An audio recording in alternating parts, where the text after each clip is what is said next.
দেখাত কিছুমান উৎপতীয়া কাম কৰে যেন লাগে, কিন্তু তাৰ মনটো অদ্ভুত হৈ যায়। এবাৰ মামাহঁতৰ লগত গৈ থাকোঁতে ৰাস্তাত ক'ৰবাত হেৰাই গ'ল, ল'ৰা নাই, বিচাৰি পাবলৈ নাই। ওচৰতে জংঘল আছিলে আৰু নৈ আছিলে। চবেই ভয় কৰিছে নৈলৈ গ'ল নেকি, কিন্তু পিছত দেখিছে সেই এসোপামান কিবা এনেকুৱা অৰ্কিড আৰু কিবা কিবি লৈ জংঘলৰ পৰা ওলাইছে। তো সি সেই অৰ্কিডখিনি আকৌ আমাৰ ঘৰত গৈ পেলাই লতা চতা সেইবোৰ লগালেগৈ। তো তাৰ মনটো এখন বেলেগ জগতত কাম কৰে, সেইখন এক্সপাণ্ডেড জগত। তো সেইখন তেনেকেই চলি থাকে। তো এতিয়া নৰ্মেল মানুহ এজনৰ কাৰণেতো সেইটো ল'ৰাটো হাবিখনলৈ গৈ নাইকিয়া হৈ যোৱাটো এটা অদ্ভুত কথা হৈ যায়, গালিয়ে পাৰিব। কিন্তু সেইটো বুজি পাব লাগিব যে ই এটা বেলেগ ল'ৰা।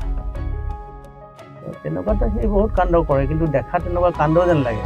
আৰু কেতিয়াবা নক'বলগীয়া কথাও কৈ দিয়ে ষ্টেজত, কিন্তু মানুহে বুজি নাপায় তাৰ অন্তৰালত কি ঘটি আহিছে, তলত গৈ কি আহিছে, কি ঘটনা হৈ আছে। এবাৰ ক'ৰবাত গান নোগোৱাকৈ ওলাই আহিছে, পিছত সেইটো কৈছে আমাৰ ডাঙৰ ফ'ক আৰ্টিষ্ট এজন তেওঁক বাহিৰত ৰখাই থৈছিলে, তাক খং উঠিলে দেখি। তেওঁক মুখ্য অতিথি হিচাপে মাতিও ভিতৰলৈ মানুহজন সোমাব নোৱাৰিলে। So he was very angry about it, and then he showed his anger in the stage. মানুহেনো কেনেকৈ বুজি পাব, সেইকাৰণে তাৰপিছত পিছদিনাখন চৰ্চা হৈ যায়, পেপাৰত আহে, হেৰি আহে। ছ'চিয়েল মিডিয়া হোৱাৰ পিছত মানুহবোৰ স্ক্ৰুটিনিৰ মাজত থাকে চবেই। কিন্তু কলিয়েতো ছ'চিয়েল মিডিয়াকোতো পাত্তাই নিদিয়ে শিকাব।